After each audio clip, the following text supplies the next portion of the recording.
everyone, welcome to Noni's World. So today's video is in regards to intercultural dating. Some people are probably like, what the WTF is she talking about right now? This has to do very much so with my personal experience in that I am living in the diaspora and I am an African Zimbabwean woman living in North America in the United States in New England.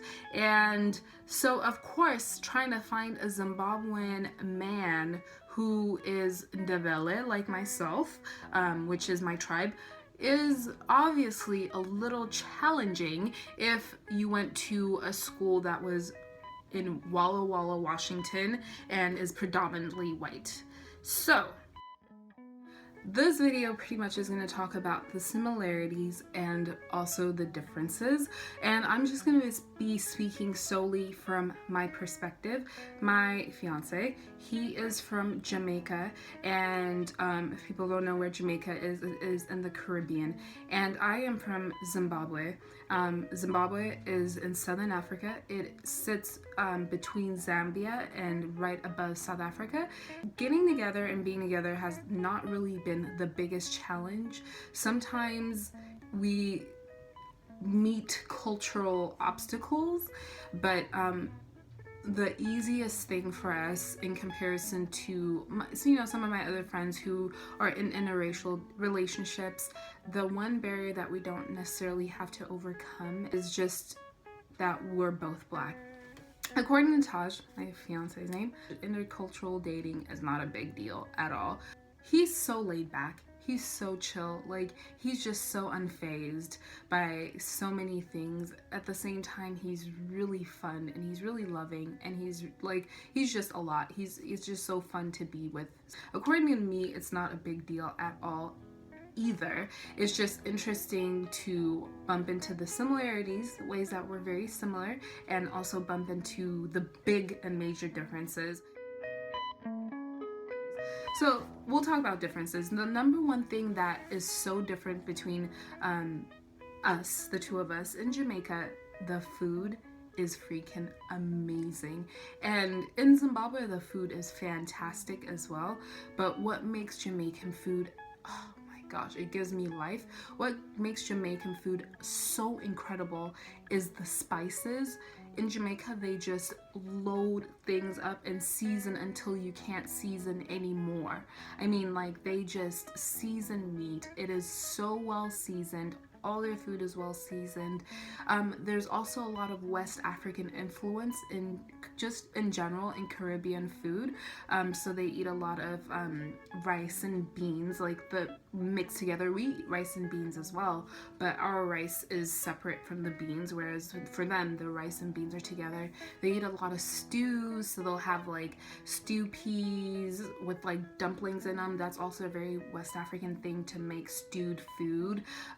Lots of stews that are really rich, that are eaten with other rich things. Jamaican food is also was heavily influenced by islands, of course, so they use a lot of coconut milk, a lot of coconuts, island things, plantains. They season with lots of thyme, and I mean, Jamaican food is so amazing. So you can imagine African food, not at all African food, because West Africa, woo, they are the seasoning gurus, right? But in Zimbabwe, our food is very bland. We usually have one main dish that is just bland. So for us, our staple food is cornmeal. So we'll do like cornmeal, like thickened cornmeal porridge that is called sadza, or in my language it's called isichwala, and we eat that with not a very seasoned stew, but a stew, and then we'll eat that with greens, and that is like pretty much the daily thing.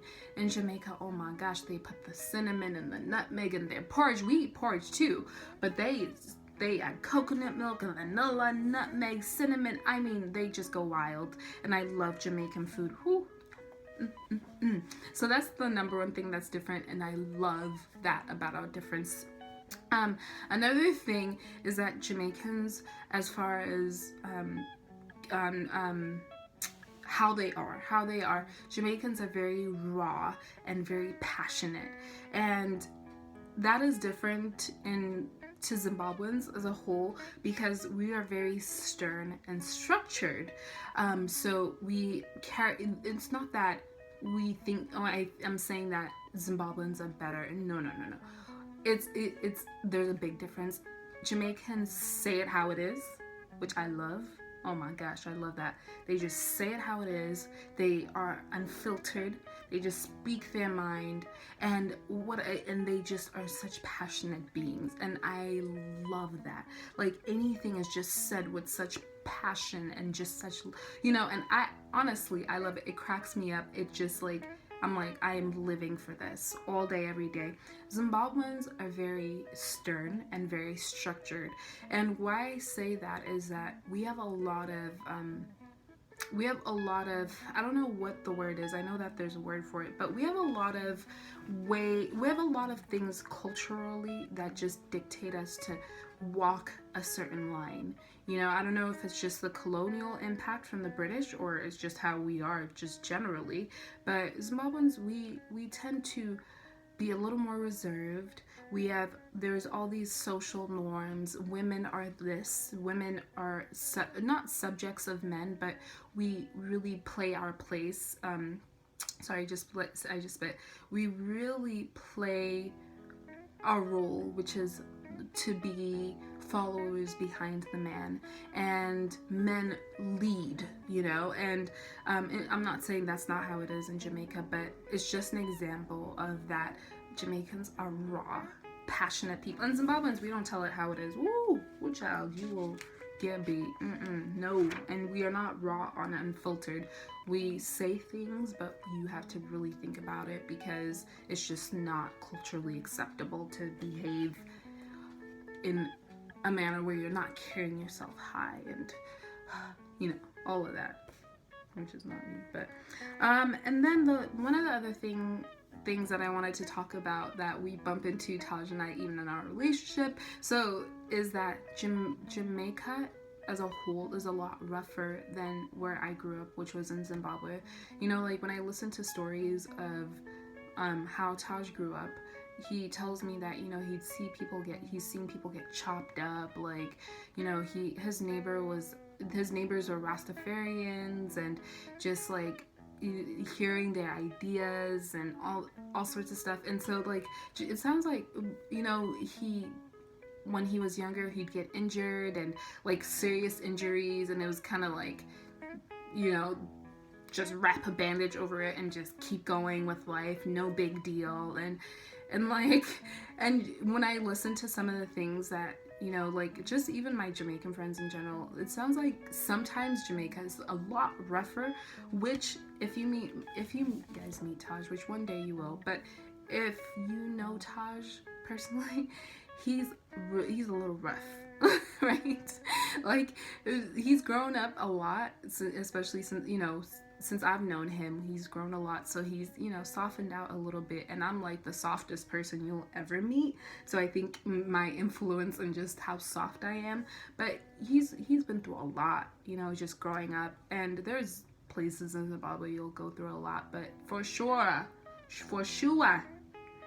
there's people aren't chopping each other up. And I mean, there's stuff about Zimbabwe that makes it rough, but we're a bunch of softies in comparison to Jamaicans.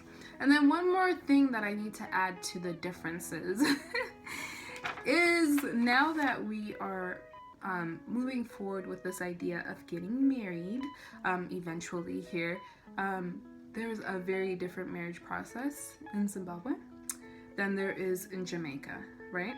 So in Jamaica, from what I'm understanding, it's, I want to marry you, or we want to get married. We, we ask the parents, if that, go ahead and get married. Done. Family, everything.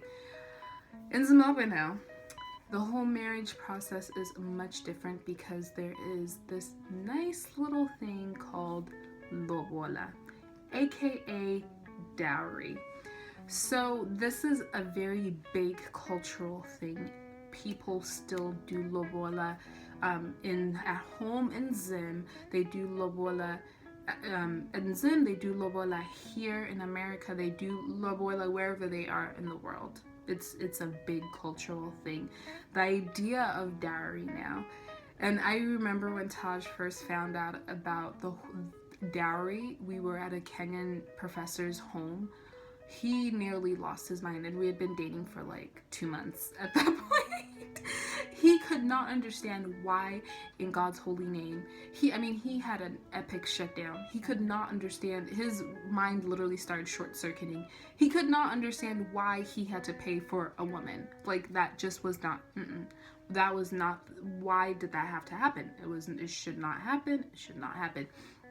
And lobola is very culturally important. It's like, it's almost a way of just paying your respect to the bride's family for them raising a wonderful child who is now going to be your bride.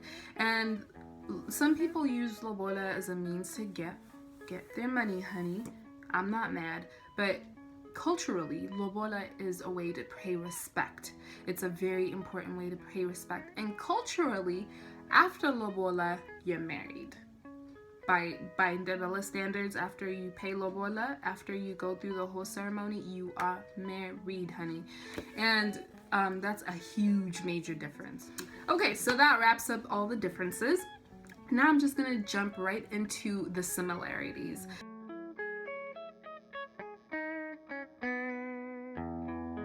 So number one thing that I've seen how we're so similar is the importance of family.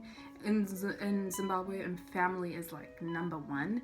At least that's what, that's what I want, and that's what I believe, because even the way that our culture is set up, it emphasizes family. And I've seen that in Jamaica. Although they're rough and stuff, family is number one. My child, my sister, like, they're really they really emphasize family, which is a beautiful thing. And that seems to be the case for a lot of Black people all over the world. And number two is religion is very important in Zimbabwe as it is in Jamaica. So in Zimbabwe, there's a very high concentration of Christians. In Jamaica, there's a very high concentration of Christians as well. And they are like diehards. One thing that's similar between Taj and I is that we're the same religion. And so that has really been good for us, in that it really leveled us out. Really leveled us out, and we didn't have to worry about, oh, he's this religion, he's this religion, or she's this religion. But so both cultures are super, and you know what, that's the same for Black people all over the world. Really, the ones that are Christian, they go hard for Jesus. Honey, they do. Another thing that's similar is culturally is respect. The way that we both cultures show respect for elders, respect for especially respect for elders. The way we grew up, the way that Taj grew up, you are very well mannered.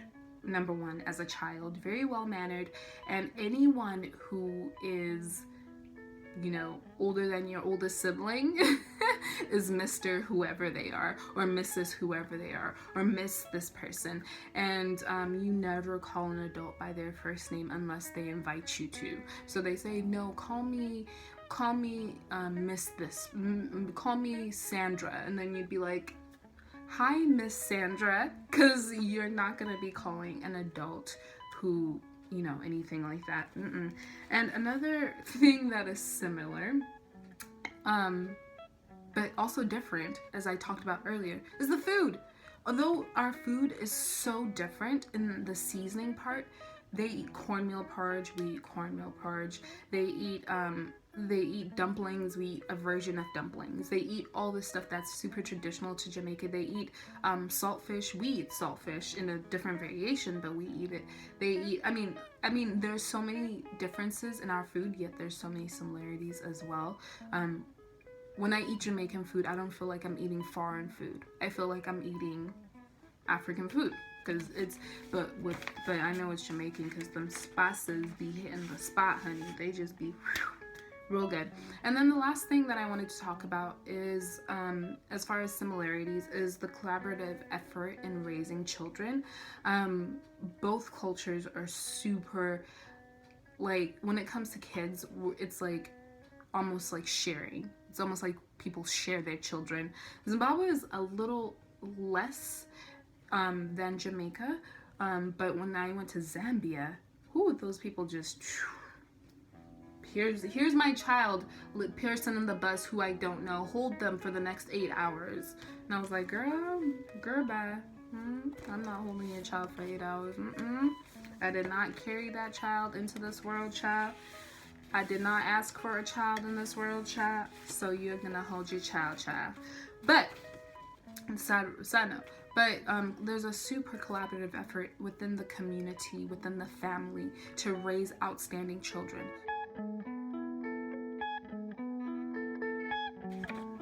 Alright guys, thank you so much for watching this video.